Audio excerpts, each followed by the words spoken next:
We've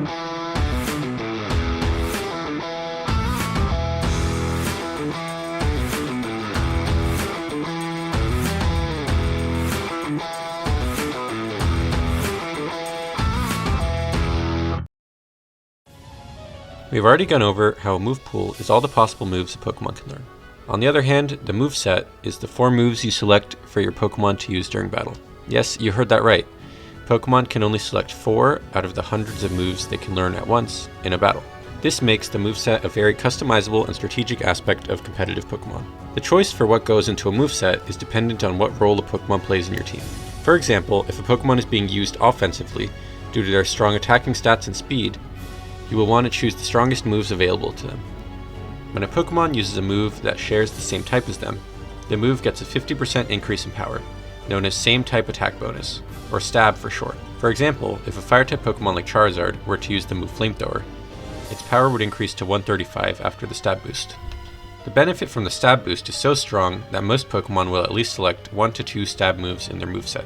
In addition, there is a risk assessment one has to consider when selecting moves. It is not always as simple as just choosing the strongest moves. Oftentimes, the move with the highest base power of a type has a drawback, so as to not make it the obvious choice every time. For example, Blast Burn is the strongest fire-type move that Charizard can learn. However, it is almost never selected as it has the drawback of causing its user to rest the next turn, meaning it cannot use any moves or even switch out. This is too costly of a secondary effect, as it essentially gives the opponent a free turn and leaves your own Pokemon exposed and at risk of being knocked out. The third strongest special fire-type move that Charizard learns is Fire Blast. This move has a base power of 110, 85% accuracy, and a 10% chance to burn. Fire Blast's main drawback is that it is 85% accurate. It should still land most of the time. However, on the occasion that it does miss, that could potentially cost you the game. The next strongest special fire move available to Charizard is Flamethrower, which has a 90 base power, 100% accuracy, and a 10% chance to burn. In this situation, there is actually a debate as to which move is the better choice. Flamethrower is a safer option to use, as it will never miss. However, it is a little bit weaker than Fire Blast, which means that there will be scenarios where it might not be able to do the damage that you need.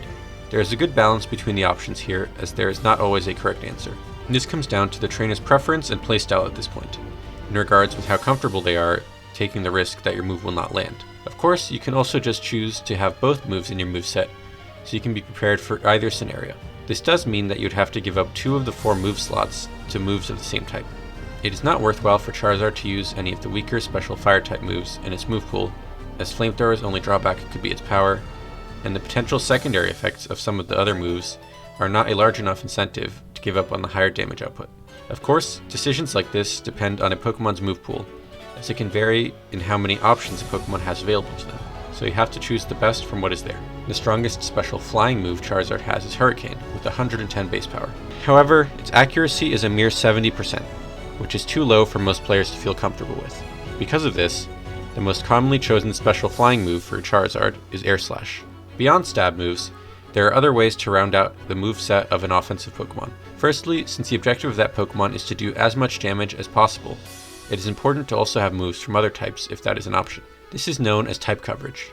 While stab moves may be the strongest choice against neutral or super effective targets, this is not the case against resisted or immune targets. For example, if Charizard were to face off against a rock-type Pokemon with solely stab moves, that would be quite ineffective as it resists both stab types. However, by having coverage moves, Charizard can actually flip that matchup in its favor. If you teach your Charizard the ground-type move Scorching Sands, or the grass-type move Solar Beam, those will do more damage than its fire-type moves as they are super effective to rock-types. Generally, it is best to have as wide of coverage as possible, which means to try to hit as many types super effectively as possible with your moveset. Adding coverage moves is not the only way to increase a Pokemon's damage potential. While your instincts might be telling you that the best strategy to use in battles is to just hit what's in front of you with an attacking move, it can be a very worthwhile and effective strategy to use stat boosting moves, such as the aforementioned Sword Stance for physical attackers. This means that one turn is spent not doing any damage, but the damage done on the following turns will be increased dramatically. It is important to keep in mind that any stat changes, whether it be positive or negative, will be reset upon switching out. The last way to round out an offensive Pokemon's moveset is to give it a general utility option if you see fit. For example, on Charizard, this would most commonly be the move Roost. This is a status move that heals 50% of your own HP. This is not an attacking move, but it can extend the amount of time that Charizard has to deal damage by keeping it healthy. A defensively oriented moveset is structured a bit differently. Generally, the objective of these Pokemon is to stick around for as long as possible and take the brunt of the damage for their team. Because of this, it is quite typical for them to have healing moves if possible. Besides that, it is generally expected for them to use status moves that can be hindrances to the opponent, whether that be inflicting a status condition or reducing the opposing Pokemon's stats. Defensive Pokemon also tend to have at least one attacking move as well, so as to not become too passive. As you can see, there are a multitude of things to take into consideration when crafting a Pokemon's moveset. While there might be some generally accepted consensus, that doesn't mean that it's the only option for a moveset. You can get creative if you'd like.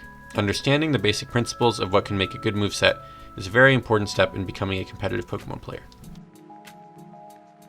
For this section, we will be looking at 3 controllable factors together, as they all work towards the common purpose of enhancing your Pokemon's stats. Earlier, we have discussed a Pokemon's base stats and how that is out of the trainer's control. Well, these stats are not exactly the values taken into account in the damage calculation.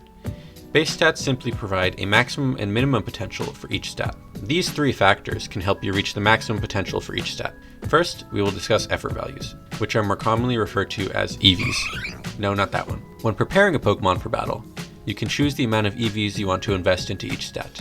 You can invest 510 EVs total across your Pokemon stats, but a maximum of 252 into a single stat. At level 100, every 4 EVs is equivalent to 1 additional stat point. This means that you can increase your desired stat by up to 63 with the maximum amount of EVs. A Pokemon's EV spread refers to the way the trainer has distributed EVs across that Pokemon's stats. This is another aspect of competitive Pokemon that allows for creativity. There are various ways that you can choose to distribute the EVs, whether that be simply putting the maximum in 2 stats, or you can sprinkle some EVs into more stats. No EV spread is inherently better than another. Each one could work in different scenarios. What is important to keep in mind is that the amount of EVs you decide to invest should be intentional. For example, if you want your Pokemon to outspeed another particular Pokemon, you can invest enough EVs for that and use the remaining EVs elsewhere. It would not work if you just invested a random amount without thinking about it. Of course, knowing your Pokemon's moveset already is important in determining your EV spread as well. As our Charizard's going to be an all-out attacker, we will invest 200 EVs into special attack and speed, with the remaining 4 going into special defense. Next, we will look at individual values, which are abbreviated as IVs. At level 100, each IV is equivalent to 1 additional stat point. IVs can range from 0 to a maximum of 31, which is considered a perfect IV. Normally, when obtaining a Pokemon, these IVs are randomly generated within that range. However, they can be brought up to the maximum by the trainer.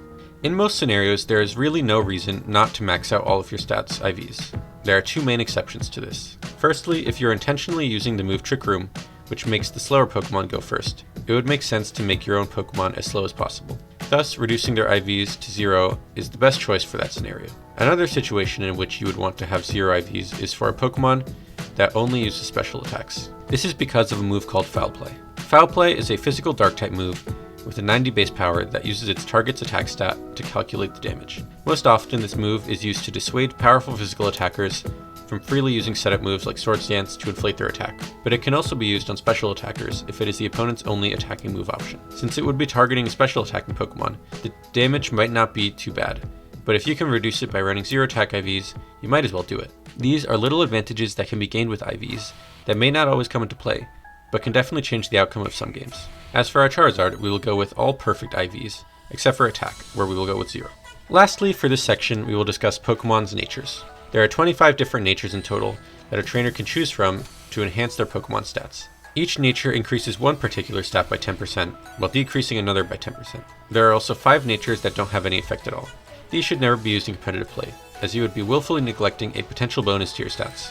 Also, the HP stat is quite different from the others, as it cannot be impacted by natures, and it scales differently from the rest. Here we can compare Charizard's HP and defense stats that have the same base value, with the same amount of IVs and EVs. The HP stat clearly scales at a much higher rate.